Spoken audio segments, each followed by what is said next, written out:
இருக்கு. உங்க வீட்ல வந்து கரண்ட்ட கட் பண்ணிருவாங்க. அவங்க வந்து என் மேல இருக்க கேஸ பத்தியே பேசல. டிஎம்கே காரங்க ரொம்ப மோசமானவங்க. அவங்க உங்க வீட்ட கட் பண்ணிருவாங்க. கரண்ட் வராது. இந்த மாரிலாம் போட்டு மிரட்டியிருக்காங்க. அதுக்கப்புறம் வந்துட்டு அம்மா, அப்பா, அக்கா இவங்கலாம் வச்சு மிரட்டியிருக்காங்க. ஆனா அவர் என்ட்ட இப்போ வரைக்குமே அத சொல்ல மாட்றாரு. ஆனா நான் வந்துட்டு கேட்டப்போ இந்த மாரிலாம் மிரட்டுனாங்க அப்படின்னு எனக்கு தெரிஞ்சுச்சு. அதுக்கப்புறம் என் ஃப்ரெண்டு ஒருத்தன் சார் அன்னைக்கு தான் கடை ஓப்பன் பண்றான். ஒரு ஜூஸ் ஷாப் கடை ஓப்பன் பண்றான். என் கூட தான் ஜூஸ் ஷாப்ல ஒர்க் பண்ணிட்டு இருந்தான். ரொம்ப நாள் கஷ்டப்பட்டு கடை ஓப்பன் பண்ணிட்டு இருக்கான்.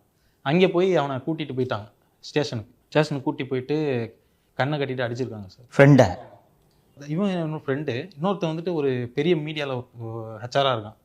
அவனை வந்துட்டு அந்த மீடியாவுக்கு போயிட்டு அவனை அங்கே உட்கார வச்சு அவனை மிரட்டியிருக்காங்க. அதுக்கப்புறம் ஒருத்தன் அவன் தான் 4 நாள் என் கூட டீ சாப்பிட வந்தான் நைட்டு. அவனை கூட்டிகிட்டு போய் அவன் கேசியராக இருக்கான் ஒரு இதில், அவனையும் கூப்பிட்டு போய் மிரட்டியிருக்காங்க. அதுக்கப்புறம் ஒரு பொண்ணுங்க ஃப்ரெண்ட்ஸ் இருக்காங்க சார். அவங்கள கூட்டி போய் எமோஷ்னலாக அவங்க அப்பாவும் அம்மாவும் உட்கார வச்சு நடுவில் உட்கார வச்சு தப்பு தப்பாக பேசி அவங்கள மிரட்டுறது இந்த மாதிரிலாம் பண்ணிட்டு இருந்துருக்காங்க. சொல்லுப்பா, நீ என்ன கஷ்டப்பட்ட? அரெஸ்ட் ஆகும்போது அடித்தாங்க, எல்லாத்தையும் சொல்லு. ஃபஸ்ட்டு அப்ஸ்காண்டிங்கில் கொஞ்ச நாள் அப்ஸ்காண்டிங்கில் தான் போயிட்டு இருந்தோம். சம்மன் கொடுத்தோன்னே பரதனை அரெஸ்ட்டு, எல்லாருமே அரெஸ்ட்டுன்னு சொல்லிட்டு நியூஸ் வந்தோடனே நீங்கள் போக சொல்லிட்டீங்க. அப்படின்னோடனே போய் அப்ஸ்காண்டிங்கில் இருந்தோடனே ஒரு மாதிரி சாப்பாடு எதுவுமே இல்லை, ஒழுங்காக இல்லை. அப்புறம் உடம்புலாம் புண்ணாயிடுச்சு, ஒரு மாதிரி நாக்கெல்லாம் புண்ணாகவும். சரிங்க எந்த சாப்பாடு இல்லை அப்படின்னு சொல்லிட்டு நான் ஃப்ரெண்டு வீட்டுக்கு போயிட்டேன். அங்கே போயிட்டு ஃப்ரெண்டு கூட இருந்துட்டு இருந்தேன்.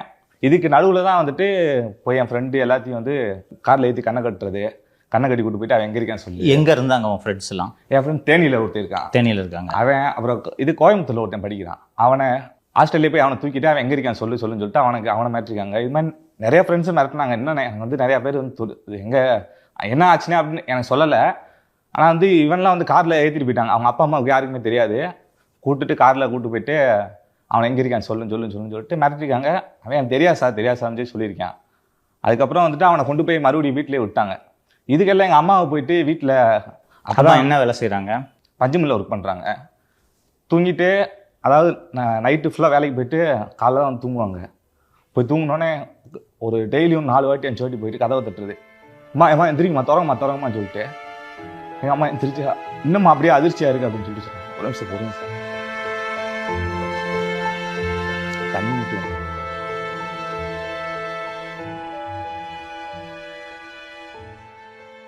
அம்மா நைட்டு ஃபுல்லாக போயிட்டு வேலை பார்த்துட்டு காலைல தான் வந்து எப்பயுமே தூங்குவாங்க சார். நைட் ஷிஃப்ட் போயிட்டு வந்துட்டு நைட்டு பூரா அம்மாவுக்கு மில்லில் வேலை. ஆமாம் சார், மில்லில் வேலை வந்துட்டு அப்போ தான் வந்து சரி தூங்குவாங்க. நைட்டு ஃபுல்லாக வேலை பார்த்துட்டு இருந்திருக்காங்க. தூங்கிருக்கப்ப போயிட்டு ஏமா கதவை திறங்கம்மான்னு சொல்லிட்டு டெய்லி ஒரு 4 வாட்டி போய் இப்படியே நான் அப்ஸ்காண்டிங் சும்மா ஒரு 15 நாள் 20 நாள் இருந்தேன். 15 நாள் 20 நாளுமே இப்படியே போய் தட்டுறது. அது மட்டும் இல்லாமல் இன்னமும் கூட எங்கள் அம்மா சொல்லுது, இன்னும் அந்த அதிர்ச்சி அப்படியே இருக்குடா, தூங்குனா கூட ஏமா திறங்கம்மா அப்படின்னு சொல்லிட்டு அந்த சத்தம் எனக்கு கேட்டே இருக்குது, தூங்க முடியல என்னால் அப்படின்னு சொல்லுவாங்க. சரி இது போகணும்னு பார்த்தா பக்கத்து வீட்டில் இருக்கவங்க ஒரு அக்கா வேலை பார்க்குறாங்க. அவங்களையும் போயிட்டு வீட்டுக்குள்ளே ஒளிஞ்சிருக்கேன்னு சொல்லிட்டு அந்த அக்கா போய் வீட்டுக்குள்ளே ஒழிஞ்சிருக்கேன் கதவை திறங்கன்னு சொல்லிட்டு அந்த அக்கா வீட்டுக்குள்ளே போய் பார்க்கறது.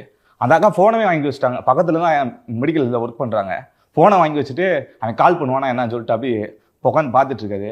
அதுவும் இல்லாமல் எங்கள் மாமா வந்து உசிலம்பட்டிலேருந்து வைடாம் கூட்டு போயிட்டாங்க கார்லேயே ஏற்றி.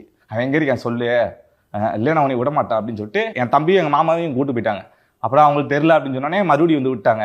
அதுக்கப்புறம் தான் வந்து அங்கே வந்து அரெஸ்ட் பண்ணுறாங்க. எங்கே? நான் நாகர்கோவிலில் இருந்தேன் சார். நாகர்கோவிலில் இருந்தேன். வந்து ஃப்ரெண்டு வீட்டில் தான் தங்கியிருந்தேன். வந்து என்னை அரெஸ்ட் பண்ணுறாங்க. உள்ள யார் வந்தது? Augustine sub inspector. ஆமாம் சார், வந்தது அகஸ்டின் சார் தான் சார். வந்தது வந்துட்டு ஃபோன் பாஸ்வேர்டு தான் சார் கேட்டாங்க. என்னை உட்கார வச்சுட்டாங்க. ஃபோன் பாஸ்வேர்டு கேட்டாங்க. நான் சொல்ல முடியாது சார், எனக்கு தெரியாது சார்ன்னு சொல்கிறேன். சொன்னோடனே கண்ணை கட்டிட்டாங்க சார். உள்ளுக்குள்ள அவர் மட்டும் தான் இருக்காரு, வேறு யாருமே இல்லை. எல்லாரும் வெளியே வந்து என் ஃப்ரெண்டுகிட்ட அவன் எப்போ வந்தேன் அதெல்லாம் விசாரிச்சுருக்காங்க. இவர் மட்டும் உள்ளே இருக்காரு. கண்ணை கட்டிட்டு அடிக்கிறார் சார். இங்கே அடித்தோடனே மறுபடியும் சொல்கிறாரு. அதுக்கப்புறம் ஒருத்தர் வந்தது தான் சார் அதெல்லாம் சொல்லிடுவேன் சார், ஏன் சார் அடிக்கிறீங்க அப்படின்னு சொல்லிட்டு அவர் சொல்கிறாரு. சொன்னோடனே நான் பாஸ்வேர்டு சொல்லிட்டேன் அப்படின்னு நல்லவர் நினச்சி அவர் சொல்கிறாரு. நானே மறுபடியும் எனக்கு தெரியாது சார்னு சொல்கிறேன். சொன்னோடனே சரி வராது அப்படின்னு சொல்லிட்டு அப்படி கண்ணை கட்டியே இருக்காங்க சார். அகஸ்டின் சார் தான் சொல்கிறாரு, போயிட்டு காலோட சட்டையை அடங்குவேன் கரெக்டாக இருக்கான் அப்படின்னு சொல்லிட்டு சரி உனக்கு நடக்கிற மாதிரி ஒரு வீடியோ எடுத்துக்கலாம் அப்படின்னு சொல்லிட்டு படிக்கட்டில் சும்மா நடக்கிற மாதிரி வலிக்கு வந்துட்டான்னு சொல்லிட்டு ஒரு வீடியோ எடுத்துக்கலாம்னு சொல்லிட்டு அவங்களோட பேசிக்கிருக்காங்க. பேசினோடனே இதில் உள்ளுக்குள்ளேயே வந்துட்டு அந்த எக்ஸசைஸ் பண்ணுவோம்ல சார், அந்த ஒரு மாதிரி ரவுண்டாக இருக்குங்களா பாரு, அது வந்து உள்ளே இருந்துச்சு. அந்த இது 2 அங்கே இங்கே 2 அடுத்து இங்கே 2 இப்படி வச்சிட்டாங்க. வெளியிலேருந்து கல் எடுத்துகிட்டு வந்துட்டாங்க. கல் எடுத்து வந்தால் நான் கண்ணை கட்டி அப்படி நின்றுக்கே இருக்கேன். இரும்பு ராடு இருந்தால் எடுத்துகிட்டு வாங்கடா அப்படின்னு சொல்லிட்டு அகஸ்டின் சார் தான் சொல்கிறாரு. சொன்னோடனே நான் என்ன சொன்னேன், என் பின்னாடி தான் சார் இருக்கு, எடுத்து உடைங்கன்னா 2 மணிக்கு உடைங்க சார் அப்படின்னு சொல்கிறேன். ஏய் வாய் முடுறா அப்படின்றாரு. அப்படி நின்றுக்கே இருக்கேன் நான். நின்றுக்கே இருந்தோடனே லைட்டாக வந்து ஒருத்தர் கிளவி மாரி ஒருத்தர் இருந்தார் சார். அவர் வந்து அகஸ்டின் சார் உடனே வந்தார். லைட்டாக கல்லை தூக்கி லைட்டாக காலில் வந்து சும்மா தள்ளி விடுறாரு.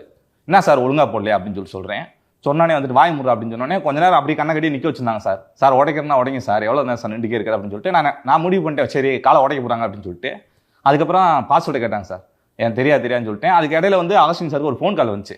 அதுக்கப்புறம் தான் என்னென்ன அது காலை உடைக்கிறது விட்டாங்களான்னு தெரியல. போய் வெளியே வந்துட்டு அதுக்கப்புறம் கண்ணை திறந்துட்டாங்க. எனக்கு உள்ள கல்லு எல்லாமே அப்படியே கிடக்கு சார். காலை உடைக்கிறதுக்கு எடுத்துக்கு வந்து எல்லாமே இருக்குது. அப்புறம் மறுபடியும் வந்து என்னை வண்டியில் ஏற்றிட்டாங்க. வண்டியில் ஏற்றிட்டு என் ஃப்ரெண்டு வண்டியில் ஏற்றிட்டாங்க. என்னைய வண்டிக்குள்ளே இருந்தானே மறுபடியும் கண்ணை கட்டிட்டாங்க சார். அதே நல்லா இறுக்கி கட்டுறாங்க சார். என் பிரெயினில் கூட ரத்த ஓட்டமே பிளட்டே போல, அடி ஒரு மாதிரி மந்துட்டு இருக்கு மண்டையை. இதுக்கெல்லாம் வந்து பாஸ்வேர்டை அவன்கிட்ட கேளுன்னு சொல்லிட்டு என் ஃப்ரெண்டை போட்டு அடிக்கிறாங்க உள்ளுக்குள்ளேயே வச்சு. ஒன்று அடிக்கல, ஃப்ரெண்ட் அடிக்கிறாங்க. ஃப்ரெண்ட் அடிக்கிறாங்க. அவன் அடிச்சா சொல்லுவேல அப்படின்னு சொல்லிட்டு கேட்குறாங்க. நான் சொல்லவே இல்லை. ஒரு 3/4 மணி நேரம் கிட்ட போயிட்டே இருக்கு வண்டி. போனோடனே கேட்குறாங்க பாஸ்வேர்டு. எனக்கு தெரியாது. அவன் இது என் ஃப்ரெண்டு வந்துட்டு அழுகிற மாதிரி அவங்க சொல்கிறாங்கள, அழுகிற மாதிரி நிறைய அப்படின்னு சொன்னேன். டே சொல்கிறா நீ விட்டுருவா, அவ்வளோதான்டா வாழ்க்கை எப்படி வச்சுரா. எங்கள் அம்மா ஏன்னா அவங்க ஃபேமிலியிலையும் வந்துட்டு 2 பேர், அவங்க தங்கச்சி ஒன்று இருக்காங்க. இவங்க 2 பேர் வேலைக்கு போனால் தான் அவங்க தங்கச்சியை படிக்க வைக்க முடியும், அவங்க குடும்பத்தை ரன் பண்ண முடியும்.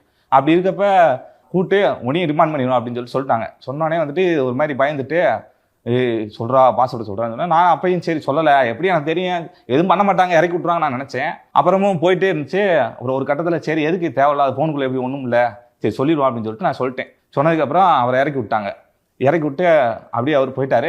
நான் வந்து மறுபடியும் அங்கே அப்படியே எங்கே கொண்டு வந்தாங்க சென்னைக்கு, சைதாப்பேட்டை ஸ்டேஷனுக்கு. நைட்டு ஒரு 4 மணி இருக்கும், 4 மணி 5 மணி இருக்கும். இங்கே கொண்டு வந்து இங்கே கூட்டு வந்துட்டாங்க. கூட்டு வந்தோடனே ஜிபே பாஸ்வேர்டு எல்லாத்தையும் வாங்கினாங்க. வாங்கிட்டு உள்ள துறையில் வைக்குமா சார் இருக்காரு. என்ன நீ சாதியை கேட்டாங்க வெளியே போய் பேசுகிற, சாதி அப்படி தான் நான் கேட்பான், என்ன மேஜிஸ்ட்ரேட்டில் போய் சொல்லுவியா நீ, இப்போ சொல்லிட்டு சொல்கிறா அப்படின்னு சொல்லிட்டு சொன்னார் சார். சொன்னோடனே நான் சரி அப்படின்னு சொல்லிட்டு வந்துட்டேன் சார். வெளியே வந்தோடனே அப்போ அரெஸ்ட்டில் இருக்க நீ? ஆமாம் அரெஸ்ட்டில் இருக்கேன் சார். இதுக்கு நடுவில் வந்து வண்டியில் ஓரப்பே வந்துட்டு என் ஃபோனில் இருக்க என்னோட பர்சனல் ஃபோட்டோஸ் எல்லாத்தையும் வந்து அகஸ்டின் சார் ஃபோனில் ஏற்றிக்கிறார் சார். ஃபோனில் ஏற்றிக்கிறாரு. அதுக்கப்புறம் என்னை கொண்டு போய் புள்ளலில் விட்டாங்க சார். அங்கே கஸ்டடியில் அடிக்கல, சைதாப்பேட்டை ஸ்டேஷனில் அடிக்கல? சைதாப்பேட்டை ஸ்டேஷனில் அடிக்கல சார். அப்புறம் நான் எனக்கு அவங்க ப்ரிசனில் போயிட்டாங்க. ப்ரிசனில் போனால் நான் எல்லா இடத்துலையும் நான் சொல்கிறேன் மேலே ஒரு சந்தோஷமாக இருக்குது அப்படின்னு சொல்லி நான் ஜாலியாக இருந்தேன் அப்படின்னு சொல்லி சொன்னேன். இருந்தாலும் கூட என் மனசை நான் நம்ப வைக்கணும்ல. இது வந்து இன்னைக்கு வந்து உண்மையிலே சார் என் பர்சனலாக நான் வந்து இன்னும் எவ்வளோ காலம் இருக்குது, இது மாதிரி ஒரு ஆச்சு இன்னொரு ஆட வரக்கூட வாய்ப்பு இருக்குது சார். நான் வந்து என்னையும் நம்பிக்கணும். இன்னொன்று வந்து எனக்கு அங்கே செட் ஆகிடுச்சுன்னு வைங்க. நான் ஹாஸ்டலில் தான் படித்தேன் ஃபுல்லாக. அதனால வந்து எனக்கு அங்கே இருக்கப்ப அதுவும் ஹாஸ்டல் மாதிரி இருந்துச்சு. ஹாஸ்டல் மாதிரி இருந்துச்சு. அதனால வந்து எனக்கு சரி பழகிக்குச்சு. டயத்துக்கு சோறு கிடைக்குது. டயத்துக்கு சோறு கிடைக்குது.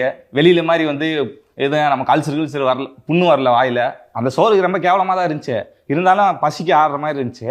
அப்படியே உள்ள இருக்கப்ப பாடி ஃபுல்லாக இன்ஃபெக்ஷன்லாம் ஆயிடுச்சு. இன்ஃபெக்ஷன் ஆயிடுச்சு உள்ள ப்ரிசனில். அதுக்கப்புறம் வெளியே வந்துட்டு சார். வெளியே வந்து அதுக்கப்புறம் நம்ம டெய்லியும் போய் சைன் போடுறது இதான் சார். சைன் போடும்போது எதுவும் ஹாரஸ் பண்ணாங்களா? இல்லை சார் அப்படிலாம் இல்லை. ஆனால் டெய்லி சைன் போட்டோன்னே அவன் சைன் போட்டானா என்ன இன்ஃபார்ம் பண்ணுங்கன்னு சொல்லிட்டு அம்மா இருந்தது கூட வந்து விடலை. அதெல்லாம் முடியாது, கோர்ட்டில் போய் பார்த்துக்க அப்படின்ட்டாங்க. கேட்டதுக்கு என்ன சொன்னாங்க? இந்த மாதிரி அம்மா இறந்துட்டாங்க. நீ வந்தல்ல பெங்களூருக்கு? வந்தேன் சார். கேட்டதுக்கு என்ன சொன்னாங்க? இந்த மாதிரி இறந்துட்டாங்க நீ சொல்கிற, யார்கிட்ட சொன்னேன்? கையெழுத்து போடுறதுக்கு போகிற, சைதாப்பேட்டைக்கு போகிற, யார் இருந்தது? சேட்டா துரை ரவிக்குமாரா? அங்கே வந்து ஒரு கான்ஸ்டபிள் இருந்தாங்க சார். இது மாதிரி நான் இன்ஸ்பெக்டர் சார்ட்ட சொல்லணும், இது மேம்கிட்ட நீங்கள் கேளுங்க, எஸ்ஐ மேம்கிட்ட கேளுங்க, இன்ஃபார்ம் பண்ணுங்கன்னு சொல்லிட்டு எப்பயும் அந்த எஸ்ஐ மேம்கிட்ட தான் நான் எதுனாலும் கேட்பேன் வைப்பேன். எஸ்ஐ மேம்கிட்ட கேளுங்கன்னு சொன்னோன்னே சேட்டு சார்ட்ட தான் கேட்கணும் அப்படின்னு சொல்லி சொன்னாங்க. சரி மேம் நீங்கள் அவர் கால் பண்ணி பேசுங்க என்னன்ட்டு. இது மாதிரி சார் உங்கள் அம்மா இறந்துட்டாங்க நான் போகணும் அப்படின்னு சொன்னதுக்கு, இப்படி லைனில் இருக்கேன் சார், நான் பக்கத்தில் தான் இருக்கேன், சரி பொறுங்க கூப்பிடுறேன்னு சொல்லிட்டு வச்சிட்டார் சார். போனேன் வச்சுட்டு யார்? சேட்டா துரை ரவிக்குமார்? சேட்டு சார் தான் சார். அவர் யாரு கால் பண்ணார்லாம் தெரியல. சுமார் ஒரு 20 நிமிஷம் 1/2 மணி நேரம் கிட்ட இருக்குன்னு வைங்க. அப்படியே வச்சுட்டு அதுக்கப்புறம் மறுபடியும் நாங்களே கால் பண்ணுறோம். சார் மறுபடியும் மேம் கால் பண்ணுங்க மேம், எவ்வளோ நேரம் தான் மேம் நிற்கிறேன், அங்கே போகிற லேட் ஆயிரும் மேம் அப்படின்னு சொல்லிட்டு மறுபடியும் கால் பண்ணோன்னே அதுக்கப்புறமே வந்து உங்களை அனுப்புறதுக்கு அது அனுமதி கொடுக்கல, எங்கள் ரைட்ஸ் இல்லை பார்த்தம்பி, நீ கோர்ட்டில் போய் வாங்கிக்கோங்க, எங்களுக்கு தெரியாது, நான் ஆப்ஷன் தான் போடுவேன்றார். எங்கள் அம்மா சாவுக்கு வர்றதுக்கு கோர்ட்டில் போய் நீ கோர்ட்டில் போய் பர்மிஷன் ஆகிட்டு வரணும் அப்படின்னா சார். அதுக்கப்புறம் நான் இவர்கிட்ட நம்ம அட்வொகேட் சார்கிட்ட கேட்டோன்னே நீ வாடா பார்த்துக்கலாம் அப்படின்னு சொன்னோன்னே நான் கிளம்பி வந்துட்டேன் சார். அந்த எஸ்ஐ அப்படி பேச இவர் புது ஆட்சி வந்தவுடனே எப்படி நடந்துச்சு? அது வந்தோடனே என்ன தம்பி உங்களுக்கு நீ விடிவு காலம் தான்டா பரவாயில்ல அப்படின்னு சொல்லி சொன்னாங்க. இன்னும் அவங்களுக்கு பதவிக்கு பஞ்சாயத்து வந்துடுறேன், இது வேணான்னு நினைக்கிறேன். அதுக்கப்புறம் எல்லாருமே வந்து ஒரு மரியாதையாக நல்லாசம் நடத்துனாங்க. அப்போ இருக்கப்போ தான் ஒரு மாதிரி வர்றப்பே வந்துட்டு ஒரு மாதிரி பேசவே மாட்டாங்க யாருமே. இப்போ போனால் நல்லா பேசுவாங்க, என்னடா தம்பி நல்லா இருக்கியா அப்படின்வாங்க. அம்மா தான் சார் அது வந்துட்டு எல்லாம் எனக்கு என்னன்னா இன்னொன்று என்னை அரெஸ்ட் பண்ணிட்டாங்க. நான் எங்கள் அம்மாட்ட கால் பண்ணி சொல்கிறேன், அம்மா இது மாதிரி என்னை அரெஸ்ட் பண்ணிட்டாங்கம்மா, நான் அவ்வளோதான் என்னை ஜெயிலில் போட போகிறாங்கன்னு சொல்லிட்டு எங்கள் அம்மா கேட்டது என்ன கேஸு அப்படின்னாங்க. இப்போ அந்த மாதிரி 94,000 மாற்றி விட்டாங்களம்மா, அந்த கேஸ் தான்மான்றேன். வேற எந்த கேஸும் இல்லைல்ல, சும்மா வேற ஏதாவது கேஸ் வாங்கி போறியா அப்படின்னுச்சு. இல்லைம்மா உனக்கு கூட நான் கால் பண்ணி சொன்னேன் இல்லைம்மா அப்படின்னு சொன்னேன். சரி விட்றா அவங்கள பார்த்துக்கலாம், நீ போயிட்டு வாப்பா தைரியமா இரு அப்படின்னு சொல்லிட்டு சொன்னாங்க. அப்போ நமக்கு சந்தோஷமா இருந்துச்சு, பரவாயில்ல அம்மா நம்ம கூட இருக்காங்க அப்படின்னு சொல்லிட்டு. என்ன போய் தூங்க விடாமல் போய் பண்ணதே ரொம்ப ஒரு மாதிரி கஷ்டமா இருந்துச்சு. நீங்கள் சொல்லுங்க மாலதி. இது சார் நிதிஷுக்கு பக்கத்து வீட்டில் வந்து எப்பவுமே க்ளோஸ்லேயே இருக்குதான். க்ளோஸில் இருக்க வீட்டில் போயிட்டு ஒரு 4 போலீஸ் எப்பவுமே காவல் காத்துட்டு இருந்திருக்காங்க, உள்ளதான் இருக்கான் அப்படின்னு நினச்சி. ஸோ அந்த தீவிரம் புரியும்னு நினைக்கிறேன், எந்த அளவுக்கு தேடி இருக்காங்க அப்படின்னு. அதுலேயே அந்த ஒரு அகஸ்டின் சார் தான் நினைக்கிறேன். போயிட்டு ஒருத்தவங்க தெரிஞ்ச அக்கா இருக்காங்க, அந்த அக்காவை நான் ரிலேஷன்ஷிப்பில் இருக்கேன்னு கேட்டா. சரி விடு, அவன் புத்தி அந்த மாதிரி என்ன பண்ணுவ நீ? இன்னொன்று சார், ஃபோனு நானே ஃபோன் பாஸ்வேர்டு நான் தரல. அவர் சொல்றாரு ஹோமோசெக்ஸ் பண்ணிருக்கியா, அதை கூட வீடியோ எடுத்து வச்சிருக்கியா ஃபோனுக்குள்ள, அதே பாஸ்வேர்டை தர மாட்டேன் சார் அகஸ்டின் இது சார். வந்து இப்போ மடிப்பாக்கத்தில் வேலை செய்கிற அகஸ்டின் ஒரு சப் இன்ஸ்பெக்டர். இவன் புத்திலாம் எந்த அளவுக்கு வக்கரமாக இருந்துச்சுன்னா, அவன் சின்ன பையன், இவன்கிட்ட பேசலாமா அப்படி? உன்னை போய் தேட சொல்லியிருக்காங்க, தேடிட்டு போக வேண்டியது தானே. இவன் புத்திலாம் எவ்வளோ வக்கரமாக இருக்குது பாருங்க. சார் இப்போ அவங்களுக்கு தெரியும் சார், நான் திரும்ப திரும்ப கஸ்டடியில் இதை தான் கேட்டுகிட்டே இருந்தேன். ப்ரொடியூசர் வந்து நம்ம மேலே ஒரு வழக்கு கொடுக்குறாரு அப்படின்னா, என்னங்க சார் உண்மை கேஸ் மாதிரியே விசாரிச்சுட்டு இருக்கீங்க, உங்களுக்கும் தெரியும் இது பொய் கேஸுன்னு, நம்மளுக்கும் தெரியும் இது பொய் கேஸுன்னு. கிட்டத்தட்ட அவங்க வந்து ஒரு எனிமிட்டி மாதிரி நம்ம மேலே ஃபார்ம் பண்ணிட்டாங்க. அதுக்கு என்ன சார் காரணம்? அந்த அளவுக்கு அதாவது ஒரு ரோல் கொடுத்தா அந்த கேரக்டராகவே மாறிடுறாங்க. ஆட்சி மாறும், அதை நம்பவே இல்லை சார் அவங்க. நம்மள ஓட ஓட விரட்டப்படுவீர்கள் அப்படின்றதெல்லாம் அவங்களுக்கு மண்டையில் ஏறவே இல்லை.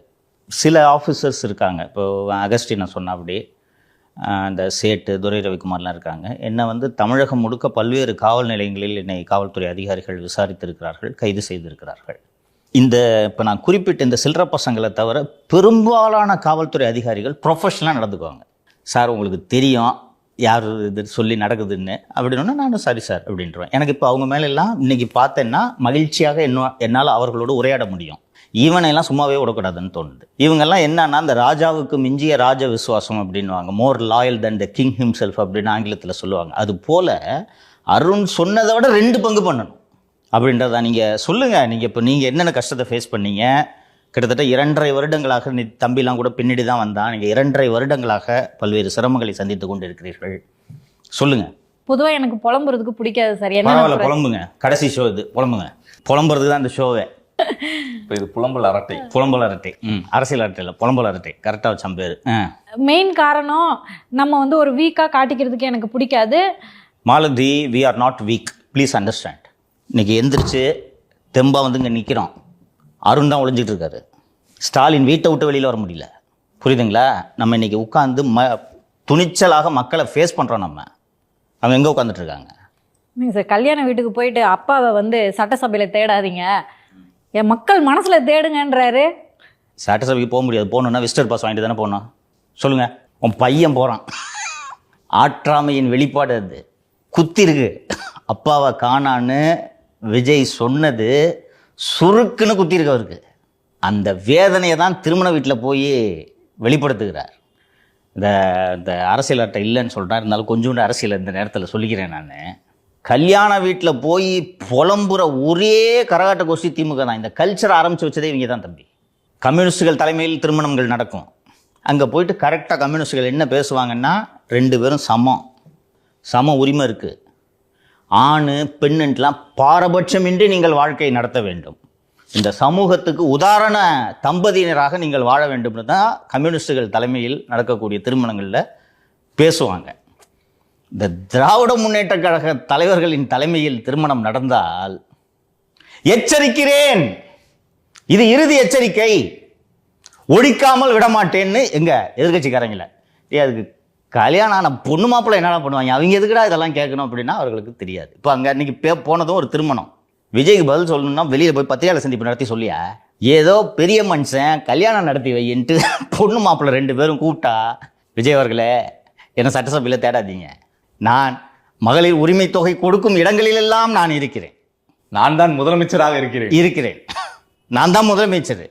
இன்னொரு வாட்டி சொல்லு, மறுக்கா சொல்லு, நான் தான் முதலமைச்சர், மறுக்கா சொல்லு.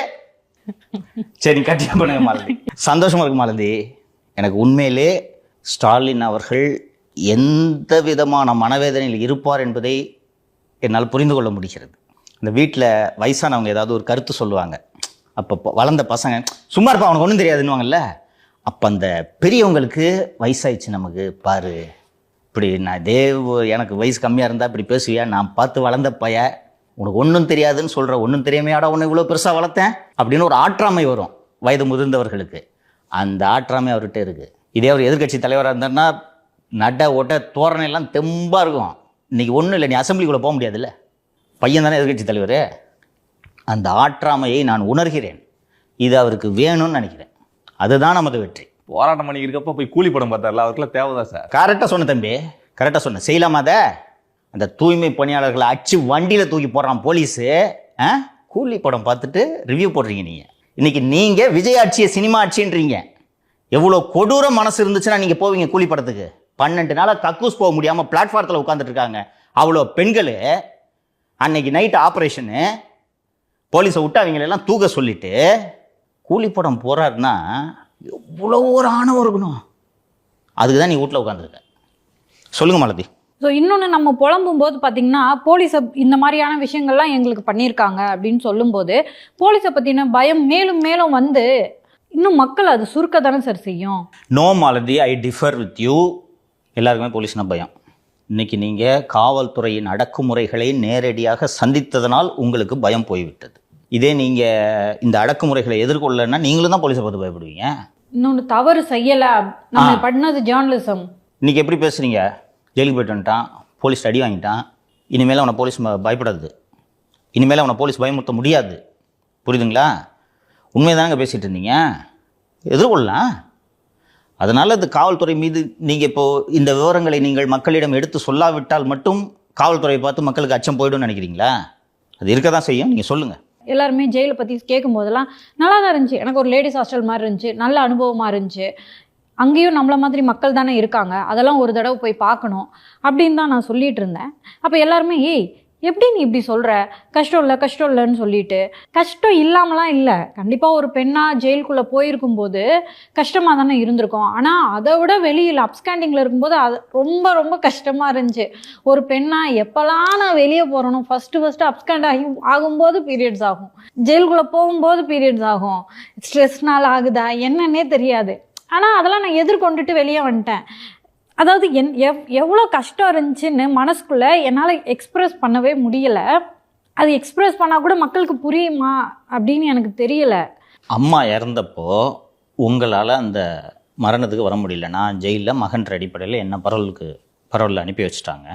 உங்களுக்கு தகவல் வந்திருக்கும்னு நினைக்கிறேன். போக முடியாதுன்னு சொல்லியிருப்பாங்க. எப்படி ஃபீல் பண்ணீங்க?